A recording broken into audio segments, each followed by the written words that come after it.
Global Broadcasting Networks presents Military Mom Talk Radio. We know behind every soldier, sailor, airman, and Marine is the family supporting them. With over 200 episodes in 17 countries, over 5 seasons, with 3 million monthly listeners, we are radio strong. Now here are your hosts, Sandra, Beck, and Robin Boyd.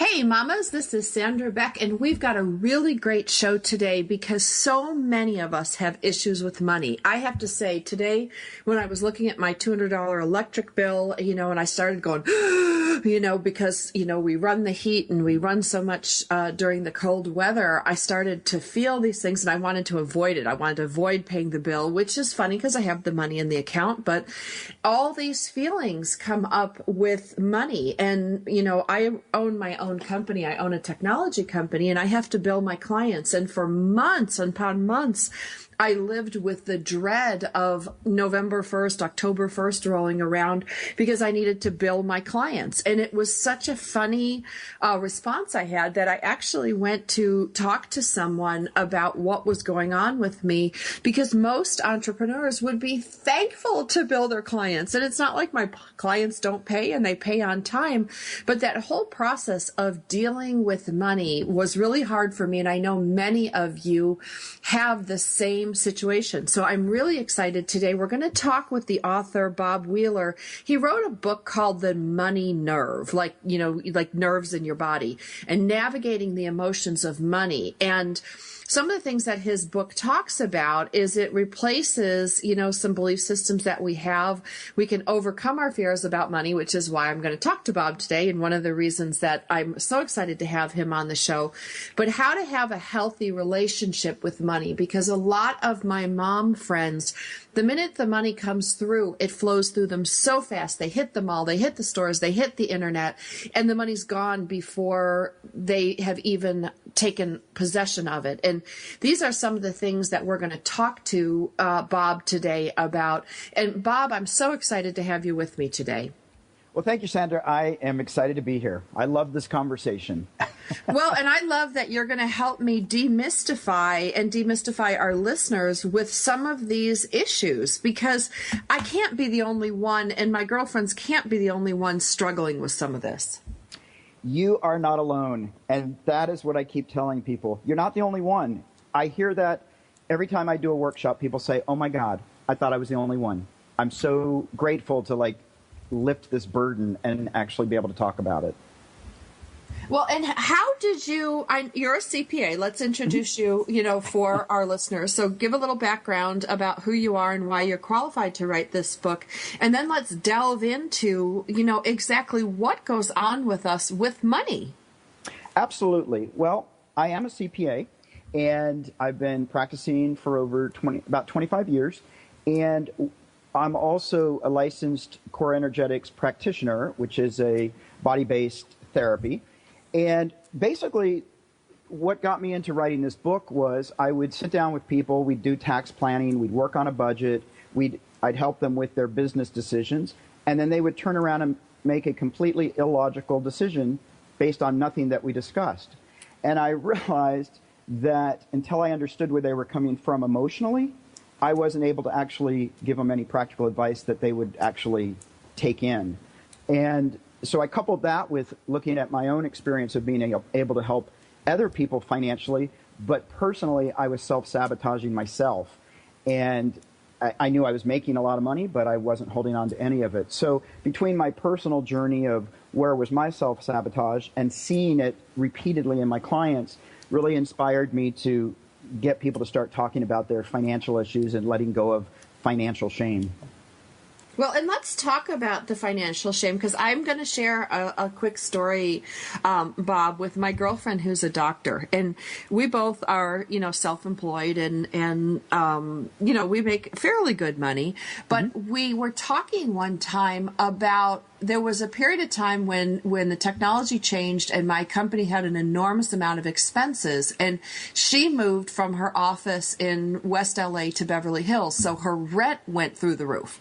And so we both had unexpected expenses, which we ended up regrouping from. But that first month or two, we were both laughing and talking to each other. And then finally I said to her, I'm like, you know what? I don't even feel qualified to go out on a date at this point because my self-worth was so tied to my bank account. And she goes, oh my God, Sandra, I know exactly what you're talking about. I had all this money in my account and I felt so great and so free and so this. And she's like, now I'm sitting in my, apartment going, am I going to have enough clients next month? Right. Exactly. Right. And we tie ourselves sometimes to the value in our bank account versus just the goodness of us as a human being. Yeah. I mean, and money is just air. It's just something that represents, exchange of things. It's not even real. And, to be afraid of something that's not real to me is just where I start to get goofy. Yeah. And it really is just an energy that's moving. And like you were saying in the intro, a lot of people don't allow it to sit long enough to actually do anything. We get it out of our account as quick as we can. We just comes in and it's already spent before it even settles. And for me, it's trying to get people to be comfortable with letting the money sit in the bank, using it to your advantage, and really start to get rid of some of those beliefs. I do this exercise in a lot of my workshops where we work with dollar bills, $5 bills, $100 bills, $20 bills. And it's amazing the reaction that people have when they get the $100 bill versus the $1 bill. And when you close your eyes, they feel exactly the same. So we're putting the value on it. It's not intangibly worth more as a $100 bill than a $1 bill. Well, yeah, and with the price of copper, a penny is actually worth more, than the piece of paper that it's printed on. Right. Absolutely. I know. This is what keeps me up at night, Bob. I start thinking about all these, weird things and how we are as people, and when we talk about belief systems, we're talking about things that affect us socially, things that affect us spiritually, things that affect us from our religious persuasion. I fight a lot with some of my conservative Christian counterparts to say that, it is okay. It is okay for us to have money. It is okay for us to acquire wealth. Yes, we need to do good works with it, but there's all sorts of debates about money. And then there's some weird things that, in some of my older friends, the men should handle the money, not the women. Right. Absolutely. And it's amazing how much gender plays a role. Even now, when I go into workshops, so many women will say that their daughters, either from themselves or from other people, the message to their daughters is, look for a wealthy man to provide for you. That's success for some women.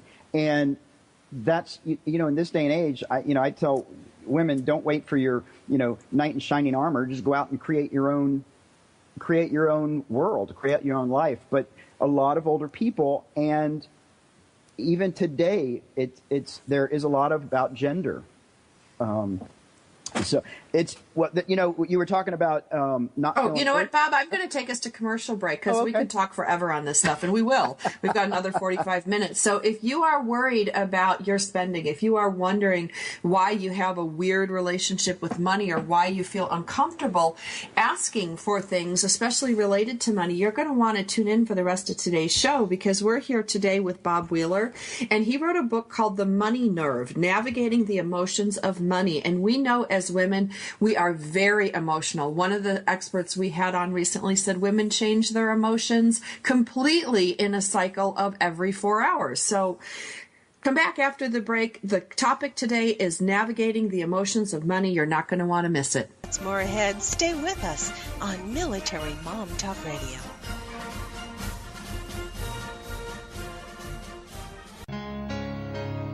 If you could live your life truly standing in a place of peace, joy, and abundance, wouldn't that make your heart soar? Now you can, with Lessons in Joyful Living, with your host, Kimberly Rinaldi, Mondays at noon Central. Kimberly Rinaldi, having created a highly successful coaching practice, now teaches Lessons in Joyful Living. She believes in empowering others and that through it, you have the ability to break through any and all barriers, thus allowing you to reach your greatest potential and joyfully step into your life's purpose. What used to take weeks, months, or even years, she can now teach you in a matter of hours with her programs. For more on Kim and her show, go to her website, KimberlyRinaldi.com. That's RINALDI.com. Then join us for Lessons in Joyful Living with your host, Kimberly Rinaldi. It's words you never heard. If you're like me, sometimes you have trouble choosing between being a couch potato or going out. Hey, it's a big decision for us Scabberlatchers. A Scabberlatcher or a ragabash is another word for a lazy person. Well, a couple from California seems to have solved the problem by inventing a motorized sofa. You may think they're just spinning their wheels, but people have spotted the couple cruising down the street on their drivable Davenport in West Los Angeles and Santa Monica. No word yet on the couple's identity, but a man claiming to be a relative said it's all well within the norm for his fun-loving cousin. I don't know if this Chesterfield on wheels is street legal, but either way, I think the police would have to put up quite a chase before they could couch him. It's words you never heard. I'm Carolyn Davidson, and you can have fun challenging your words you never heard vocabulary with my free app, Too Funny for Words.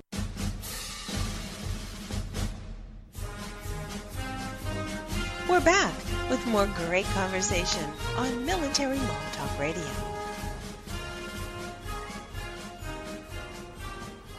Hey ladies, this is Sandra Beck, and I am here today with Bob Wheeler, and we are talking about money. We are talking about the emotions that attach to money, and boy, we all have a lot of them, and they could come from our social sphere, our family and friends. They could come from our religious beliefs or spiritual beliefs, that money is unclean or money should not be hoarded. There's all sorts of things, going on there. But there's also issues, and I'm going to talk about this just for a second, Bob. If you have parents that were like my parents, Depression era parents, I have attached myself to the Depression era unknowingly because I reuse plastic bags, I reuse my jars, and this isn't just a recycling save the planet thing. It was an indoctrination as a very young girl that every single thing had to be saved and counted and prepared for, and I think that had a lot of effect, Bob, on my money views, and I wouldn't be surprised if that was a big issue for a lot of our other, kind of late blooming moms that didn't have their kids till their 30s and 40s like I did. Absolutely. It's amazing how much influence our parents and our grandparents have on us, because our parents have been influenced by their parents, and so we're getting this multi-generational impact, a lot of it sometimes negative. And so we continue to feed into that, even though it's not really true for us. Absolutely. It isn't true. And, but it dies hard. My mother, she was an immigrant during the Depression, and they were very, very poor. She used to keep coins in plastic bags tied with little bread twist ties, and they were stashed all over our house. In fact, that's where my brothers and sisters and I used to go to get our spending money, because we knew, we'd go take like a bag of coins and turn it in and be like, ooh, we got like $11, to go spend, do whatever. But the truth of the matter is that her relationship with money was something that it was not to be used because you needed it to survive. And, I've adopted some of those fears myself. Yeah, it's so amazing because that reminds me of a couple of stories. I had a client who grew up thinking he was going to be thrown into the streets at any moment because his parents were terrified that they would be broke at any moment. They lived in a mansion. His grandfather invented a popular American dessert. They had millions of dollars, but as a kid, all he heard was, we're going to be in the street tomorrow. We're going to be in the street tomorrow, even though they had a butler and a chauffeur. So just the impact of the story from the parents and the grandparents that grew up in the Depression, he believed that story. So it's the impact when we're young is amazing. And the other story that I think about real quick is this woman I was working with. She was telling me, gee, I have all these financial issues. Well, her mom was single, and her mom worked 2 jobs to take care of her.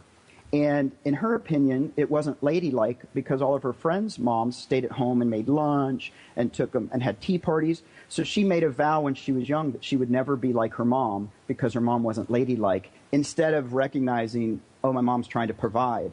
And so and until she saw that, she had this unconscious decision that she would never deal with money. Well, and, it's interesting, Bob, because I have lots of conversations and, I have mixed reviews about this. And I want to ask your opinion because I'm a single mom. My kids are 9 and 12. I'm sole supporting in Southern California, in a nice house, in a nice school district, which is not easy. It's brutal. And and what we end up doing, the sacrifice we make for having a nice house in a good school district, because I can't afford the local, $16,000 a month tuition for private school. But we sacrifice on our car. My car has 200,000 miles on it. It's a minivan. It's older. We sacrifice on things like Xboxes and video games, and we don't go to the movies. We wait till they come out on video. We don't go out to dinner unless my dad pays or, we're a guest of somebody. We economize so many different places. We do not have a gardener. We do the gardening ourselves. We do not have a maid. We do everything ourselves, which is very unlike their peers. And I have these conversations with them, and I always wonder, am I passing my money fears onto them by teaching them at a very young age that money is finite and, it's not unlimited, and we have to economize and compromise in areas?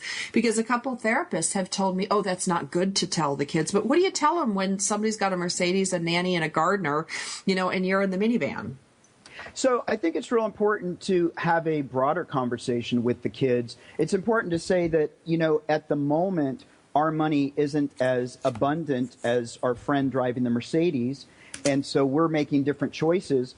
And it's not just about the money. We have, we travel together, or we have family time together, and we could have a nice Mercedes and maybe there'd be less family time. And so I'm making choices that I think are for the best for all of us. And I think it's important to include kids in the conversation because, at least my generation, most of us saw our parents fighting about money, and so money was never a conversation. It was always a conflict. And you don't have to let them know, oh my gosh, I don't know if I can pay the rent. And I think it's important to let them know, hey, we do have to make choices, and when you're older, you can take a job that pays more, or you can do something that, fills your passion or feeds your soul. But to have that conversation about what is richness beyond just financial riches. Well, absolutely. And that's, that's a tough one. I mean, I actually took notes. I actually wrote down, like, at the moment, we, we don't have the abundance. I mean, I literally grabbed a piece of paper. Sorry for the thump. That was me moving my notepad.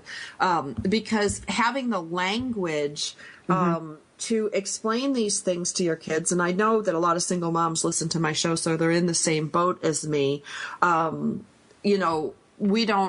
We just have a different set of conditions, but I don't want to bring my money fears over to my kids.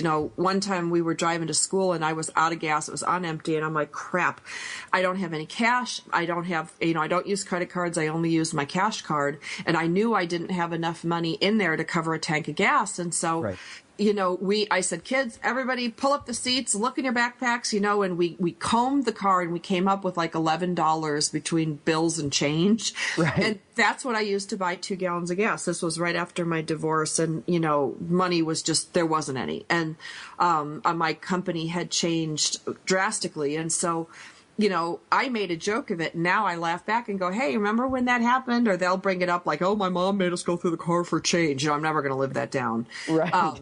But I laugh about it. I said, yeah, but you know what? We got through it. And that's what you do. You got to do what you need to do. And, trying to take the fear away from it. Because I think fear is just the biggest part of money. It is. There's so much fear. And I think it's okay to say this is our present condition. It's temporary. I don't know how temporary. And it's not going to define our whole life. And, being able to share experiences of, gee, when I was young, we didn't have money to buy groceries one week, and I'm still here. So being able to say, look, I got through my adversity and it made me stronger, and letting them be a part of that and just letting them know that's reality. That's not fear. That's just saying, hey, sometimes it gets tight. And sometimes, the money's a little bit shorter than I anticipated, but we're working together as a team, and let's all just really be conscious and make it work, and we'll get out of this. Yeah, I mean, it's one of those things where I always tell people, I'm so glad, because we're living in, West Los Angeles, people are very affluent, and I know how to be poor. And right. A lot of my friends don't know how to do that. The kids and I lived on eggs and oatmeal, and, I economized like you wouldn't believe because I knew how to do that. Not coming from means, I was able to live both. I could live wealthy, but I could live poor too, and right. still have a standard. And I think that's a skill set everybody needs to have. Absolutely. And the hard thing in this day and age is the media is telling you got to have it now, and you should be able to have everything you want. And we see our friends driving fancy cars, and the kids know that maybe somebody else is getting a new pair of shoes every week. It's hard to take all that in and then not be tempted to try and live that life too, instead of looking at the reality of your own situation and finding out what works best for you. Absolutely. Absolutely. Finding out what works for you and knowing that money fluctuates. Sometimes there's a lot, sometimes there are little.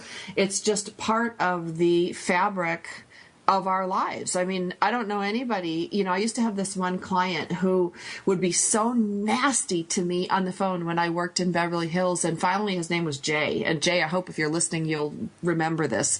But he would always yell at me because he lost $1 million in the stock market that day. And all I could think of is, oh my God, what must it like to have $1 million to even put in the stock market? Right. But I need to take us to commercial break. This is Sandra Beck, and we are visiting today with Bob Wheeler. He wrote a book called The Money Nerve, and we're talking today about navigating the emotions of money, because how much is enough? How much do you need? And why do we fear money so much? We talked about, some of the things that we go through and the situations that shape us, but how do we have a healthy relationship with money? How do we work through some of these things? That's what we're going to find out with Bob after the break. The book is called The Money Nerve, Navigating the Emotions of Money. The author is Robert Wheeler. That's Wheeler. And we're going to figure this out when we get back from the break.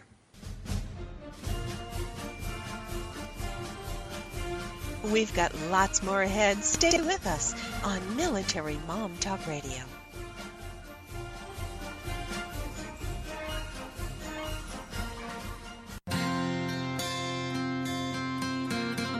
Would you like to know how to bring more ease to all the decisions you need to make in life? Knowing your core values is the first step in Joyce's free live masterclass. You'll discover your top 5 core values in as little as 45 minutes. Join her now at freegiftfromjoyce.com.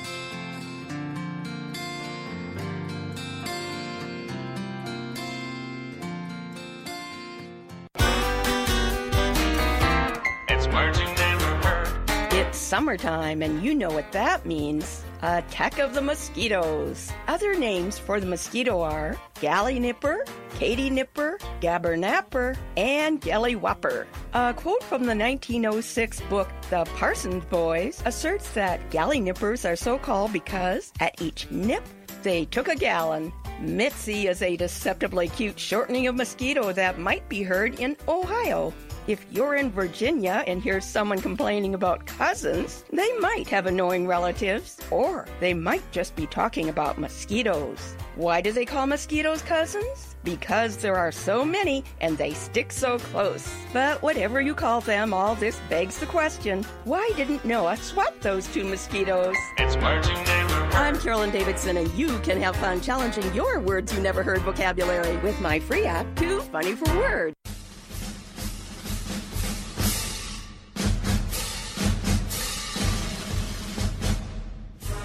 We're back with more great conversation on Military Mom Talk Radio. Hey, mamas, this is Sandra Beck, and I'm here with The Money Show. Nope, we're not talking about how to make money. We're talking about how to manage our money, how to save our money, how to have a better relationship with money, which I know me personally, Bob, I'm hoping to come out of this conversation. I already feel validated by this conversation that I'm not the only one with these issues. But, you know, we can talk all day about the why. And I think women, you know, spend too much time on the why. They're like, why did this happen to me? Why did he leave me? Why? The why doesn't change. And sometimes it does change with new information, but the why is not going to solve your problem. The why might help you not repeat it.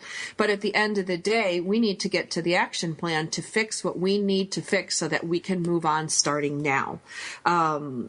And that is having a healthy relationship with money. So let's move away from the why we are this way. Let's just accept that we have unhealthy relationships with money. So what do we do? Because me acknowledging that I have all these fears from Depression era parents doesn't give me the tools to change it. It doesn't. It's important to know that history so that you can know where you've been, and then you can decide where to go. But the first thing you have to do is really set that intention that you want something different, that you have an intention of, I want to take responsibility for my money situation rather than leaving it to the universe. I want to have I've got to be willing to be uncomfortable in this transition to making choices that actually serve me in the long run instead of impulse purchases or impulse decisions that just serve me in the moment. And I really have to make that intention of, I want to do it different. I want to make conscious choices rather than, oh my gosh, I don't know how that happened. I spent a whole bunch of money and I don't have money for rent. Why did this happen to me? No, we have to take responsibility and say, okay, I'm making choices. Am I going to make them that serve me in the moment or in the long run? So to me, that's where we start. And then we have to get a perspective, which is understanding where we've come from, and then learning to educate ourselves on those things that we're afraid of. So if I'm afraid that I'm not capable of handling money, then maybe I find a financial advisor to, there's lots of them out there that'll give a free consultation. Or maybe I talk to a CPA, or I talk to one of my friends who's financially successful and say, hey, can you give me a little guidance? I'm trying to make some shifts and I'd love some tips. So educating yourself and then coming up with a plan, taking action. I'm actually not going to just keep talking about it, but now I'm actually going to start putting $25 a month into my savings account. I'm going to start, shopping with a list instead of impulsively walking down the aisles buying whatever feels like it needs to go in my cart. And really, come up with a plan for what works with you.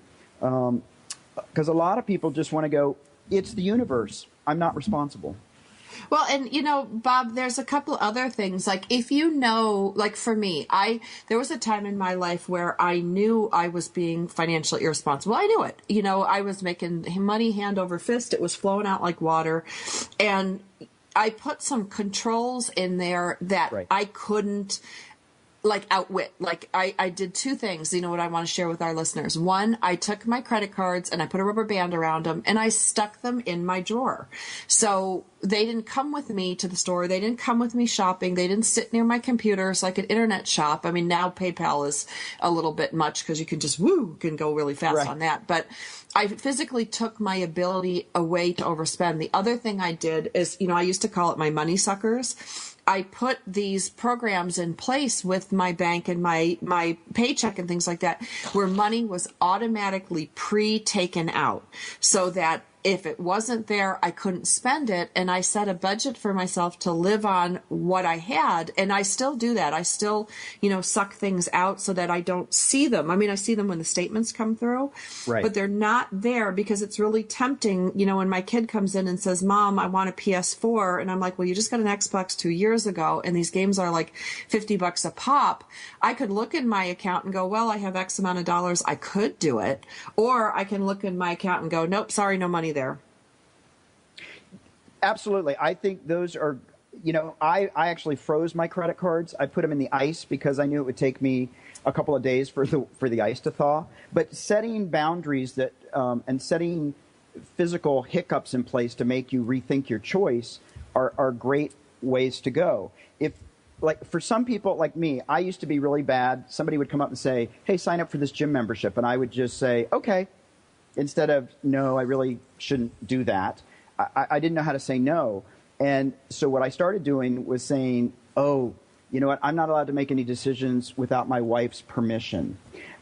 Even if I didn't have a wife at the time, I could, you can set a boundary and people will respect that. So you find ways to protect yourself. I'll get back to you in 24 hours. A lot of times people think they can't live without it, and they'll find 24 hours later they've moved on to something else and they don't even remember how important that item was. Well, and that's what I'm going to talk about, like, on Amazon, because I ship a lot of things from Amazon to and from for my company. And one of the things I've noticed, like, I made a rule with myself that, if I place an order on Amazon, unless it's absolutely necessary for my business or absolutely necessary, I need a component or a part for a piece of equipment, that's one thing. That's not exactly fun shopping. I'll be honest. Nobody gets off buying HDMI cables with a little micro plug. Well, sometimes I do. Actually, it's kind of fun, but most of the time I will say, you know what, it's going to go in the account and then it's going to sit there for at least 24 hours before I can pull the trigger on it. Yeah, see, that's a great way to do it. And one of the things that I encourage people to do, and what I did for myself, because I sometimes would have this impulse to spend, is I have one bank account at a credit union that is just my non-justified money, and I put $500 a month into that account, and that pays for a massage. It pays for anything frivolous that's not part of my budget, and everything else that's in the other account, I don't touch it. I can only play with that money, and if I use it up, I don't get to use any money until it's back, replenished. Yeah, I mean, we need to play little games with ourselves if we know what I stopped using cash, Bob, because I could have, and I still carry cash for emergency, and I have $20 bills tucked places, in my car, for emergency gas or things like that. But one of the things I found is that I could take $200 in cash and put it in my wallet, and at the end of the month have no idea where it went. Right. And so, I use my cash card, because it gives me a run. This is what you spend at Walmart. This is what you spend at the grocery store. This is what you spend at gas. And, for me, I have a Bank of America account that allows me to print out, and I have to at the end of the year because I am actually an incorporated entity. So I have 2 cash cards, one for my corporation, one for me. But I can run reports at the end of the year very simply on these banking sites that show me what it cost me to live. Yeah, absolutely. And for everybody, it's different. So for you, having cash may not be the best thing. And then I have some clients where I would never let them have a credit card because even though we talk through it, they turn around and max it out because they think that they're allowed to use up to the full credit available every time. And so we have to find out what works for each of us and what is my trigger, what is your trigger, and then work with that. Because what works for Debbie may not work for Jane.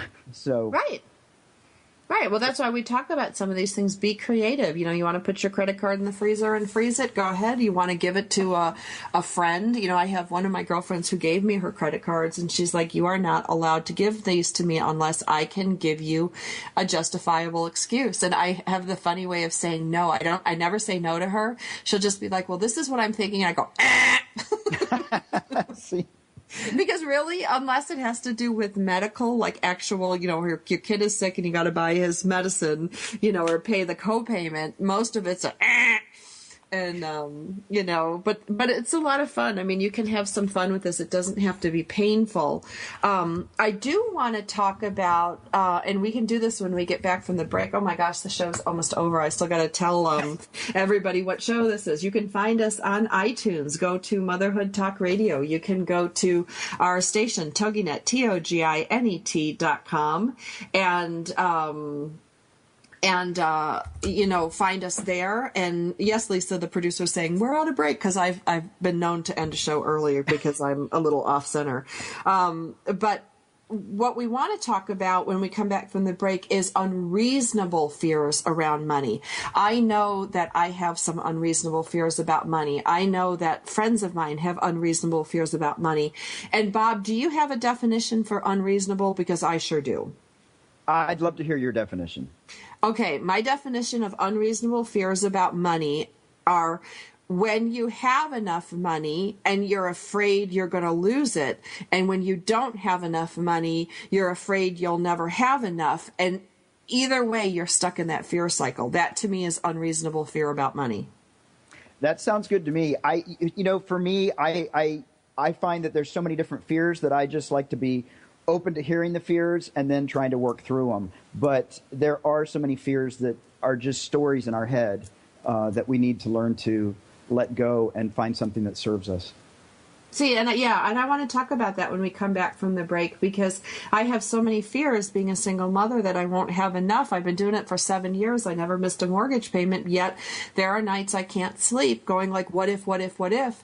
And, maybe that's one thing we can talk about when we feel financially or emotionally trapped with the money we don't have, future, past. It all jumbles up together. This is Sandra Beck of Motherhood Talk Radio, and we are live with Bob Wheeler. He wrote a book called The Money Nerve, and today we're talking about navigating the emotions of money. And when we come back from the break, we're going to talk about overcoming some of these fears around money, because they don't always go away when you have money in the bank or your credit cards are at zero. There's always another fear to pop up, like whack-a-mole, and we just got to smack them down and get back on our work trail so that we can move forward. Hear from you. Check us out at militarymomtalkradio.com or find us on Twitter and Facebook. Our shows are available on iTunes anytime from 0-100 hours to 23:59. For now, stay right where you are. There's more Military Mom Talk Radio after these messages.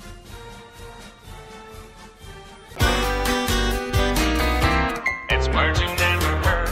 One evening in 1929, William Lear and Elmer Wavering of Quincy, Illinois, were out driving with their girlfriends. One of the girls suggested it would be even more romantic if they could listen to music. The guys liked the idea and started tinkering with installing a home radio in the car. They sold their idea to a radio manufacturing company and applied for a loan with a local banker to get production started. Thinking it might sweeten the deal, they installed one of their new radios in the banker's vehicle. Unfortunately, the banker's car caught on fire, and they didn't get the loan. They must have felt like Dunder Clumpins. Not giving up, they drove to a radio convention and sat outside in the car with the radio blasting. Soon orders were pouring in, and taking a cue from the Victrola, because their radio was going in a car, they called it the Motorola. It's words you never heard. I'm Carolyn Davidson, and you can have fun challenging your words you never heard vocabulary with my free app, Too Funny for Words. Have you heard? The pages of American Patchwork and Quilting magazine come to life on our new weekly online radio show, American Patchwork and Quilting. Join Pat Sloan, our blogging and quilt designer host, as she talks about the latest trends, ideas, and inspirations. Her guests include quilt pattern designers, authors, quilt shop owners, and our editors, all quilters, just like you. Call in with your questions. Get quilting tips from industry experts. Learn about free patterns. Hear behind-the-scenes stories from our magazines, American Patchwork and Quilting, Quilt Sampler, and Quilts and More. Get the scoop on free stuff and find out more about the best independent quilt shops in North America. To listen to a live show, tune in Monday at 4 p.m. Eastern. Just log on to allpeoplequilt.com/radio. To hear past shows, go to iTunes and search for American Patchwork and Quilting Radio.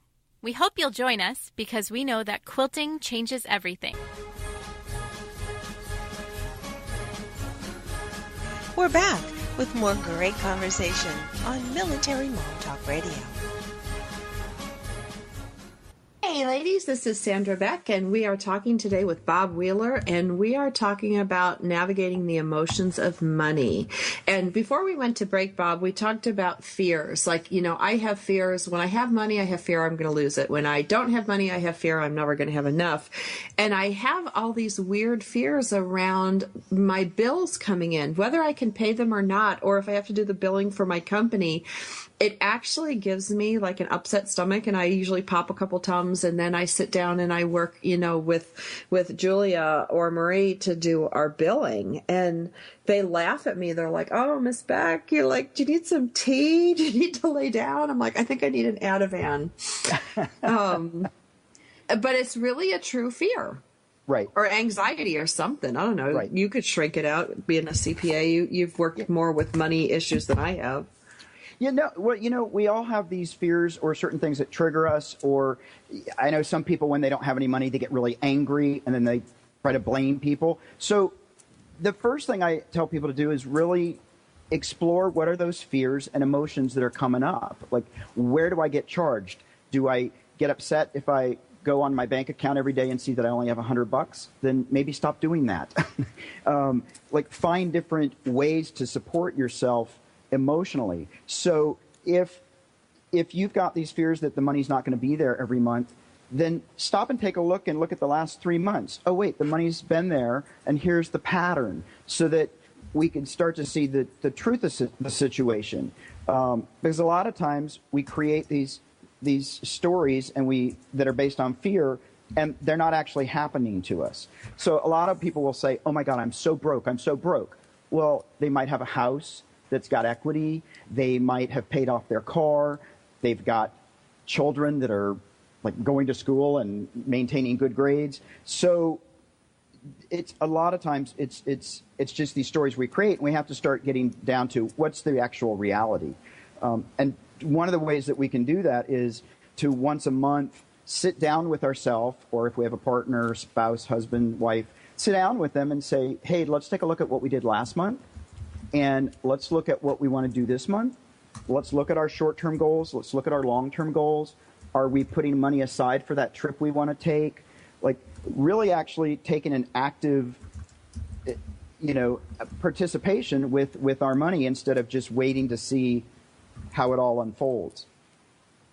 Well, and so much is the words we choose. I was thinking, when you said that, Bob, I was thinking about some of my clients, and they're like, they come and they have a meeting with me and they want me to do all this technical stuff. And then, of course, they always go to the, I have to be honest with you. And then I'm always like, oh, yeah, here comes the big whopper.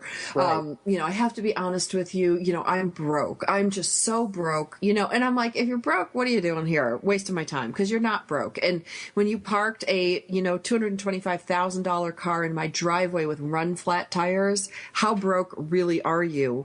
Right. But they really, I make fun of them, and if any of my clients are listening today, I'm sorry, but I'll make fun of you to your face for this, as well as on the air. But their mentality really is that they are broke because they don't have whatever amount of gigantic piles of money in their accounts that make them feel secure. And is there ever enough? Have you ever come across a client, Bob, in your days, because I haven't, where enough is enough?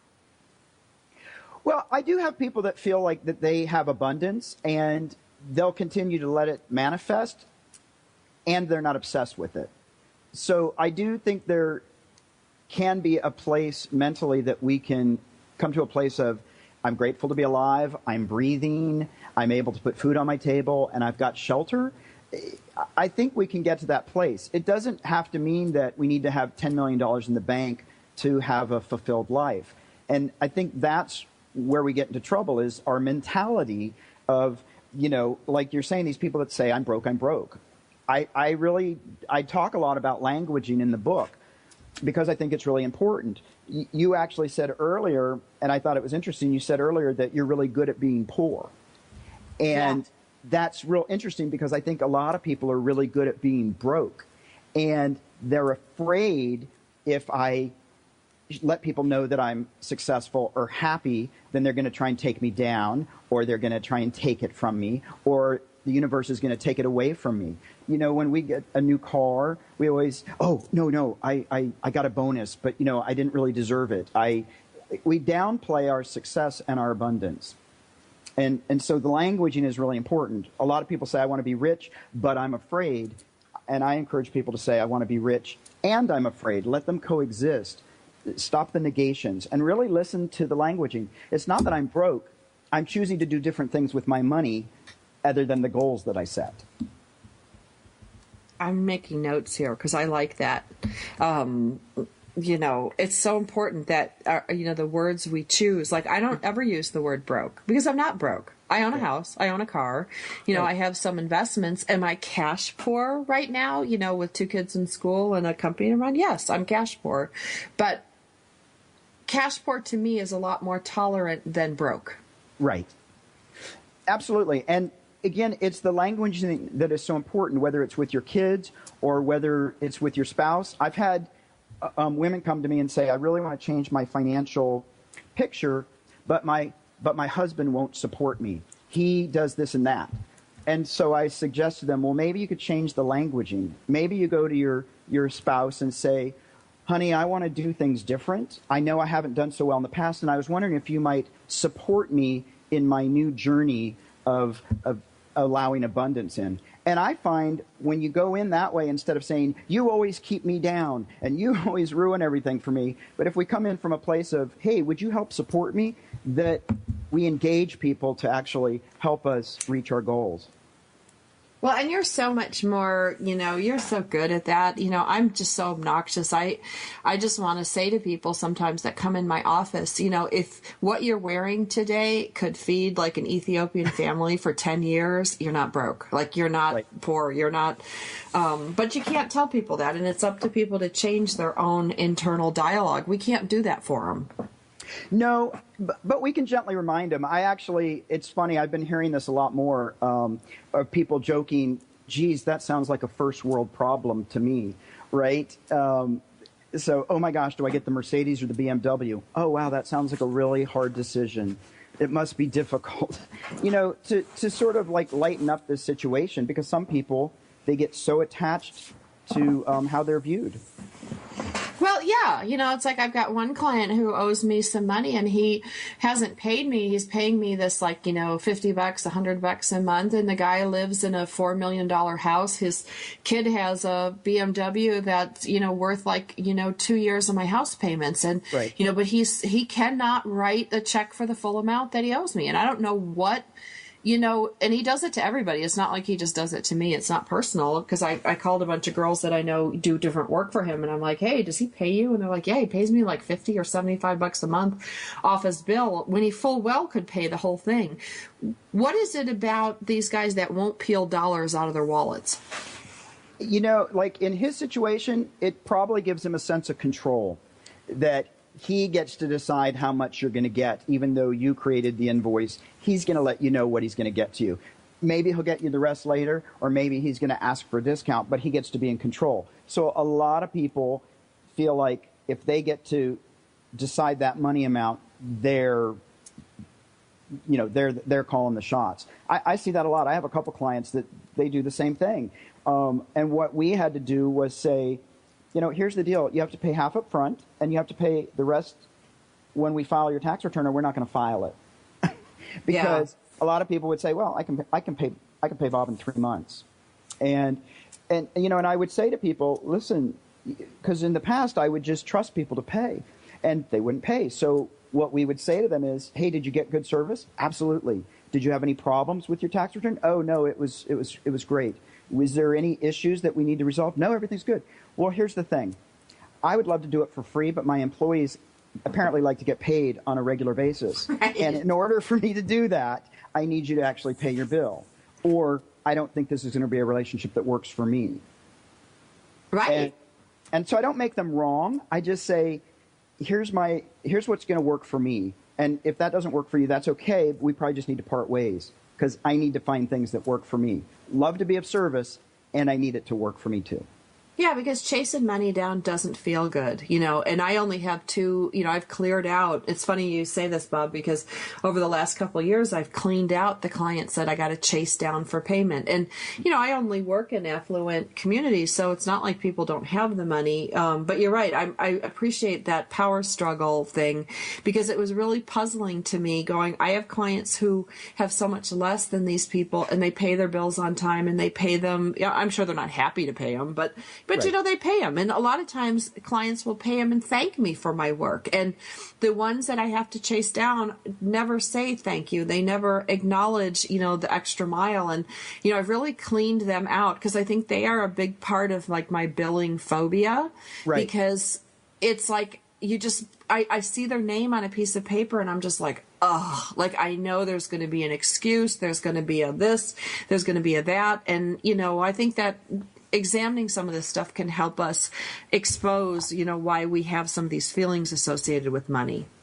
No, absolutely. I mean, when I meet with new clients, I always tell them it's a mutual discovery. I want to see if I like them as much as I want to see if they like me, because if I don't like them, I'm not going to do them service either. So I really am direct with clients and let them know, I need it to work for me too. Absolutely. Well, Bob Wheeler, I want to thank you for exploring money with me today. Your book, The Money Nerve, Navigating the Emotions of Money. It's a short read. It's an easy read. This is not some big fat book that's going to take forever. You can read it in the bathtub like I did, and it gives you some call to actions. You can highlight things, and, it's really good. So Balboa Press puts it out. That's a division of Hay House. The Money Nerve by Bob Wheeler. Nothing was paid for promotion in this show today. It's just, I thought it was a great read. Thanks, and have a good week. Thanks so much.